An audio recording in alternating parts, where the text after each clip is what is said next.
My son-in-law called me a washed-up shop teacher at his tech company's investor gala. While everyone laughed and my daughter stayed silent, I just smiled, finished my water, and quietly left the ballroom. What they didn't know was that I'd already done the math on his startup's finances. By the time I reached my car, I knew exactly how to dismantle everything he'd built on lies. You won't believe what happened next. Before we continue, please subscribe and hit that notification bell. Your support helps us bring more stories like this to you. My name is Frank Patterson. I'm 62 years old, and for 33 years, I've taught carpentry and industrial arts at Northside Technical High School in Chicago. I taught kids how to measure twice and cut once, how to read blueprints, how to turn raw materials into something useful. I never made much money. A teacher's salary in Illinois isn't impressive, but I helped hundreds of teenagers find careers in the trades.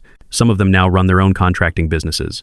That was always enough for me. My daughter Lauren is my only child. Her mother, my wife Margaret, passed away from cancer when Lauren was 16. It was just the two of us after that, living in our modest bungalow in Logan Square. Lauren was brilliant. Straight A's, scholarship to Northwestern, degree in business administration.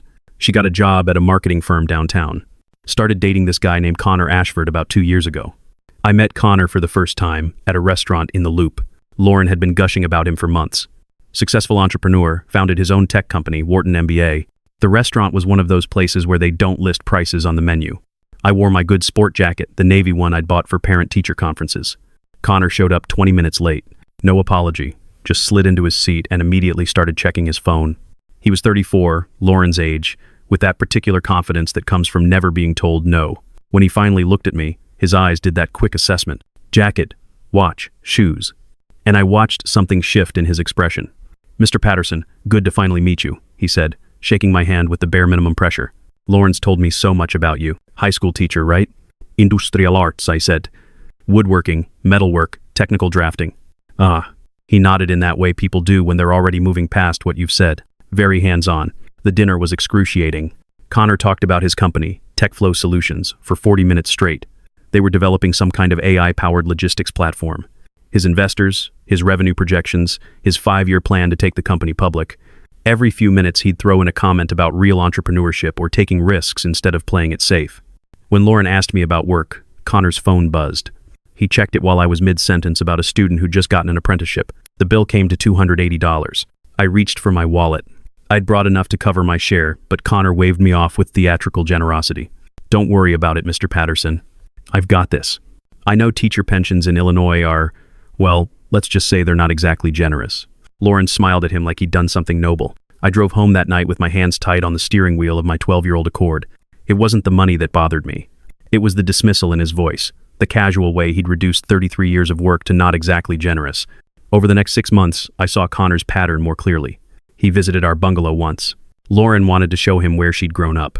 He walked through our living room, took in the secondhand furniture, the worn carpets, the bookshelf I'd built myself in 1989. "Cozy," he said, which wasn't a compliment. His parents were worse. James and Patricia Ashford lived in Lincoln Park in one of those brownstone mansions that cost $3 million. James had made his money in commercial real estate, retired at 55. Patricia sat on the boards of 3 different charities. They invited us for dinner in September. Their dining room had a chandelier that probably cost more than my annual salary. Patricia served something she called deconstructed duck confit on plates, so delicate I was afraid to cut anything. "So, Frank," James said, pouring wine I didn't recognize, "Lauren tells us you're in education." "I teach at a technical high school," I said. "Been there since 1990. Public school." Patricia's smile didn't reach her eyes. How admirable. It must be so rewarding working with those kinds of students. I knew what she meant. The kids who couldn't afford private school, the kids who'd work with their hands because they weren't going to Northwestern or DePaul. "Very rewarding," I said evenly. "Many of my students make excellent livings in the trades. Skilled carpenters in Chicago earn $70,000 a year, sometimes more." "Of course," Patricia said, taking a delicate sip. "Though, I imagine the pension makes up for the..." She paused. "Modest salary during your working years." The engagement happened in November.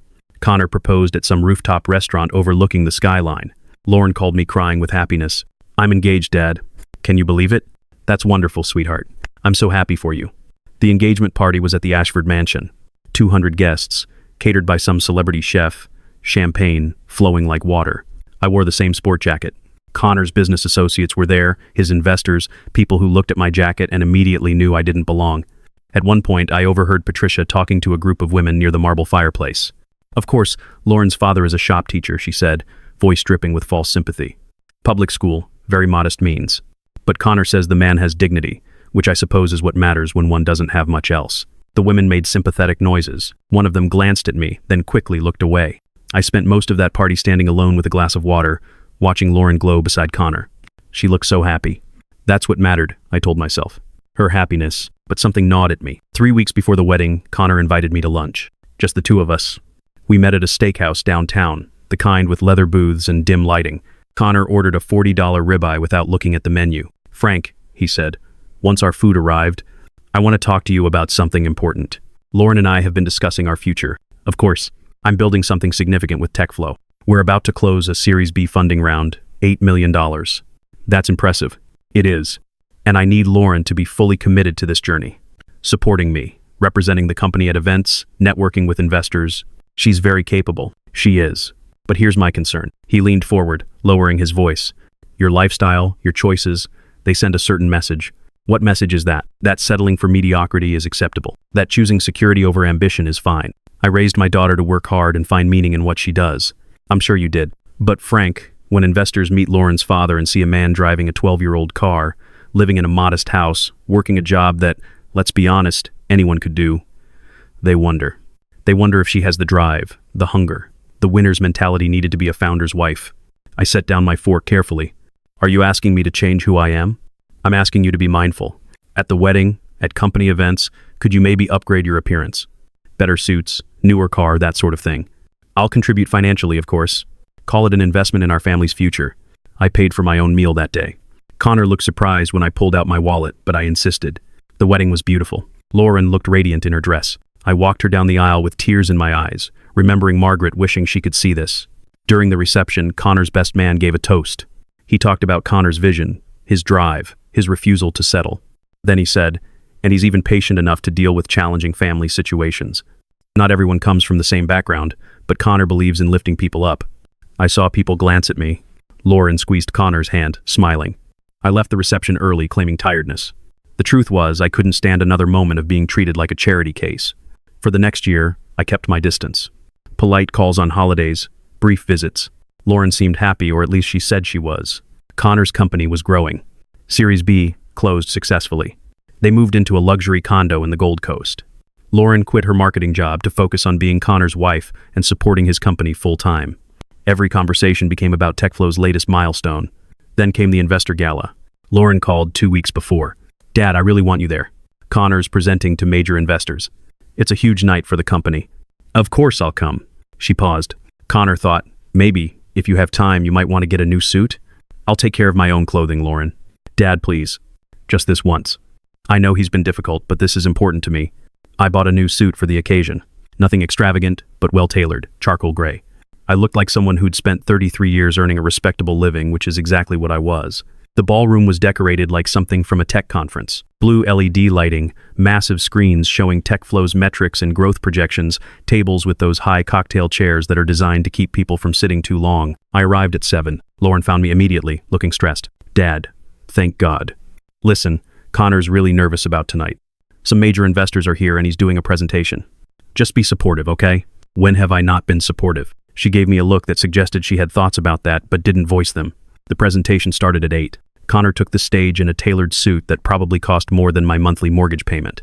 Behind him, the screens showed graphs, revenue climbing, user base expanding, market projections that looked like hockey sticks. "Ladies and gentlemen, thank you for believing in TechFlow Solutions," he began. 3 years ago, I had a vision. I saw a future where artificial intelligence would revolutionize logistics, where small businesses could compete with giants like Amazon. And I had a choice. I could play it safe, take the easy road, accept a comfortable but unremarkable life, or I could take a risk. He clicked to the next slide. I chose risk because that's what separates entrepreneurs from everyone else. While some people are content with secure jobs and predictable pensions, he paused for effect, and his eyes found me in the crowd just for a second, but I saw it. So did Lauren, who was standing 3 feet away from me. Entrepreneurs are willing to sacrifice that security for greatness. We don't want summers off. We want to build empires. Polite laughter rippled through the room. Patricia Ashford was standing nearby with a group of other investors' wives. She leaned toward one of them, close enough that I could hear. Of course, not everyone has the stomach for entrepreneurship. Some people need the safety net of tenure and government benefits. No shame in that. The woman next to her glanced at me, then back at Patricia.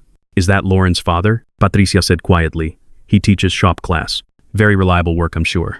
More laughter, barely suppressed. Connor continued his presentation. More slides, more impressive sounding numbers.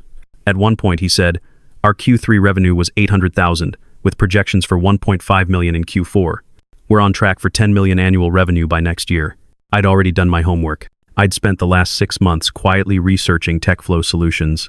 Public filings, business registrations, customer reviews, everything I could access legally. Their actual Q3 revenue was closer to 200,000. The 800,000 included 2 years of future contracted payments that hadn't been collected yet. It was legal, technically, but deliberately misleading. The more I dug, the more I found.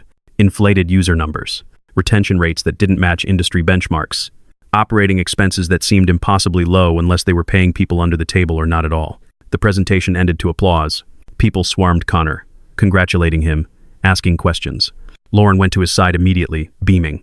An hour later, after the formal presentation, Connor worked the room with a microphone, doing informal Q&A with investors.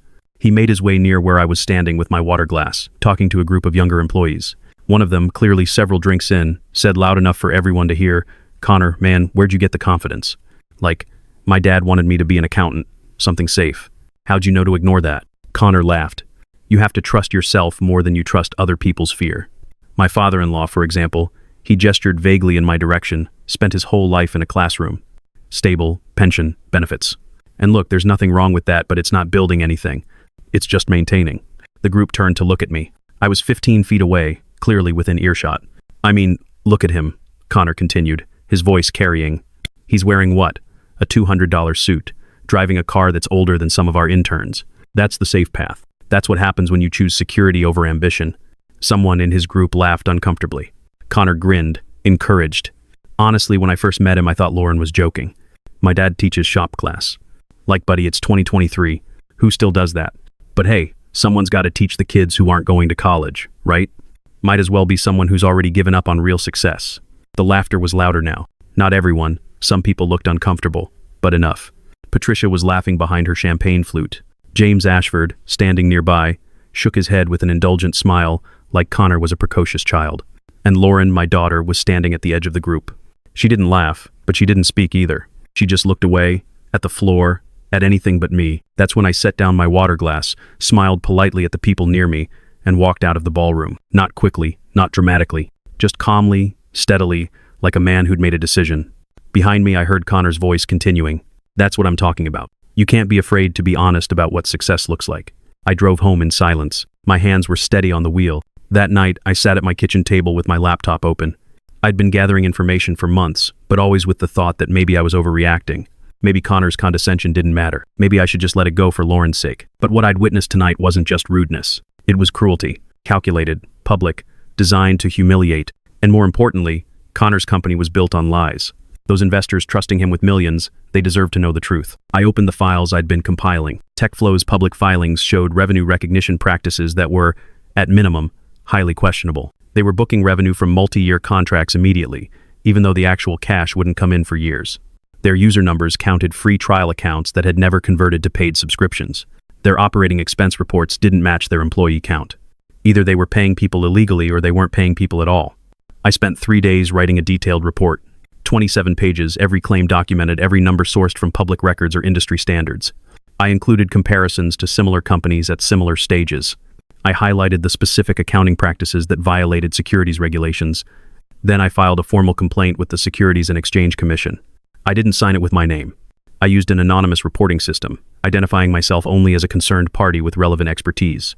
I cited my background in technical education, my ability to analyze specifications and blueprints, my training in identifying structural problems. The SEC doesn't care who files the complaint as long as the information is accurate. 3 weeks later, TechFlow received notice of an SEC investigation. I learned this from Lauren's panicked phone call. "Dad, something terrible is happening. The SEC is investigating Connor's company. They're freezing assets, interviewing investors, going through every document. Connor thinks it's a competitor trying to sabotage him." "I'm so sorry, sweetheart. That must be very stressful." She was crying. "I don't know what to do. He's barely sleeping. He's convinced this will ruin everything. Just be there for him. That's all you can do." I wanted to tell her the truth. I wanted to explain that her husband had lied to investors, that he'd built his company on inflated numbers and false projections. But she wouldn't have heard it. Not yet. The investigation took 4 months. In that time, I saw Lauren once. She came to my house on a Sunday afternoon looking exhausted. We sat in my living room, the one Connor had called cozy with such contempt. Connor thinks you don't like him, she said. I've tried to be respectful. Respectful isn't the same as supportive, Dad. He feels like you judge him, like you think he's not good enough. Does he think I'm good enough? What? Lauren, did you hear what he said at that gala? I heard. And you said nothing. I was shocked. I didn't know what to say. He humiliated me in front of 200 people. He reduced 33 years of my work to a punchline, and you stood there silent. I'm sorry. Sorry doesn't change what happened. We sat in uncomfortable silence. The SEC is going to destroy him, she said finally. They're going to take everything. The company, our savings, everything. If the SEC finds problems, there must be problems to find. You don't understand business, Dad. These accounting things, they're complicated. Connor says it's all standard practice, that the SEC is just being aggressive. I understand measuring twice and cutting once. I understand building something on a solid foundation. If the foundation is faulty, the structure collapses. That's not just woodworking, Lauren. That's life. She left angry. 5 months after the gala, the SEC released their findings. TechFlow Solutions had violated multiple securities regulations, revenue recognition fraud, misleading investor presentations, failure to disclose material risks. Connor was personally fined $250,000 and barred from serving as an officer or director of any public company for 10 years. The company collapsed within weeks. Investors demanded their money back. Employees filed lawsuits for unpaid overtime. The luxury condo was sold to cover debts. Connor took a job at a consulting firm for $45,000 a year. It was his father who'd gotten him the position, calling in favors. 6 months after the SEC report, Lauren showed up at my door on a Tuesday evening. Can I come in? Of course. We sat at my kitchen table, the same one where I'd written the SEC report. Connor asked me to choose, she said quietly, between him and you. What did you say? I said I needed time to think. And what have you decided? She was quiet for a long moment. I need to ask you something, and I need you to be honest. The SEC investigation, the anonymous report that started everything, was that you? I could have lied, could have protected myself, but Lauren deserved the truth. Yes. Why? Because what he did was wrong. Not just the financial fraud, though, that was serious, but the way he treated me, the way he mocked everything I've built in 33 years. He did it publicly, deliberately, to humiliate me. And you, Lauren, you stood there and said nothing. You turned away. She flinched. I'm not a rich man, I continued. I never will be. I make $48,000 a year helping teenagers learn skills that will earn them honest livings. I drive an old car and live in a modest house, and I'm proud of that. But Connor looked at my life and saw failure. He saw something worth mocking. It was just talk, Dad. He didn't mean anything. Yes, he did. And worse, his company was built on lies. Those investors who trusted him, he was defrauding them. Those employees who believed in his vision, he was inflating metrics to keep them working overtime without proper compensation. That's not entrepreneurship. That's fraud. So, you destroyed him. No, I exposed him. There's a difference. Lauren wiped her eyes. I should have defended you at the engagement party. At the gala. I should have said something. Yes, you should have. We sat in silence for a long moment. Connor's working for a consulting firm now, she said finally. $45,000 a year. He's angry all the time. At me, at himself, at you. The marriage is barely holding together. I'm sorry you're going through that. Are you though? I thought about it. I'm sorry you're in pain. I'm not sorry I held him accountable. She nodded slowly. He asked me to choose between you and him. My chest tightened. What did you say? I said I needed time to think. She stood, gathering her coat. I'm going to stay with a friend for a while. Figure some things out. You're always welcome here. She paused at the door. I looked into what you did. The documentation you must have gathered, the analysis, the way you filed the complaint so it couldn't be traced back to you. That wasn't the work of a washed-up shop teacher, Dad. That was brilliant. I told you I teach kids to find problems and fix them. Connor was the problem. Connor's dishonesty was the problem. I just fixed it. She left without another word. I stood at my kitchen window, watching her car disappear down the street, and felt something I hadn't expected. Not satisfaction exactly. Maybe just peace. I'd stood up for myself. I'd used the skills I'd spent a lifetime developing: patience, attention to detail, thorough analysis, to defend my dignity. Connor Ashford had learned that contempt has consequences. 3 months later, Lauren filed for divorce. She didn't call to tell me. I saw it through a mutual friend. But 2 weeks after that, she did call. I'm moving into my own apartment, she said. 2-bedroom in Wicker Park. I wondered if maybe you could help me build a bookshelf. I remember that one you made for my room when I was 14. I still have the plans, I said. When do you want to start? This weekend. I'll bring my tools. We spent Saturday afternoon in her empty apartment, measuring wall space, drawing up plans, cutting wood. She asked questions about joints and finishing techniques. I taught her the same way I'd taught 1,000 students. patiently, thoroughly, showing her how to do it right. At one point, while we were sanding the boards, she said quietly, "I'm sorry, Dad, for all of it. I know Connor was wrong about you, about your work, your life, everything. You're not a failure. You're the opposite of that. I'm a shop teacher. That's all I ever claimed to be. No, you're someone who taught me that honest work matters, that integrity matters." I forgot that for a while. We finished the bookshelf by early evening. It wasn't fancy. Pine boards with simple joints, but it was straight and level, and it would last. As I packed up my tools, Lauren ran her hand along the smooth wood. "Thank you," she said. "For this, for everything." I hugged my daughter, and for the first time in months, it felt like maybe we'd be okay. As I drove home that evening, past the brownstone mansions of Lincoln Park where Connor's parents still lived, past the converted warehouses of the West Loop where TechFlow's empty office space was now for lease, I thought about something I used to tell my students on their first day of class. Measure twice, cut once, I'd say. And remember, the strength of what you build depends on the integrity of your materials. Use cheap materials, cut corners, ignore the fundamentals, and everything will eventually collapse. But do the work right, with honest materials and careful craftsmanship, and you'll create something that lasts. Connor Ashford had built his company with lies. I'd simply measured twice and made the cut that brought it all down. My hands were steady on the wheel. The sun was setting over Chicago, painting the sky orange and gold. And for the first time since that dinner in the Loop 2 years ago, I felt like myself again. Not a failure, not a joke, just a 62-year-old shop teacher who taught one more lesson about the consequences of disrespect. Tomorrow, I'd go back to class. Marcus had a project due, a jewelry box for his foster mother. I'd promised to help him get the dovetail joints right. That was my life. Honest work, honest materials, honest consequences. And I wouldn't change a thing. If this story resonated with you, please take a moment to like and subscribe. Share it with someone who needs to hear it. Because stories like these remind us that character matters more than status, that dignity is worth defending, and that sometimes the quietest people teach the most powerful lessons. Until next time, remember, measure twice, cut once, and never underestimate the person in work boots and a modest suit. They might just be the one who sees through all your lies.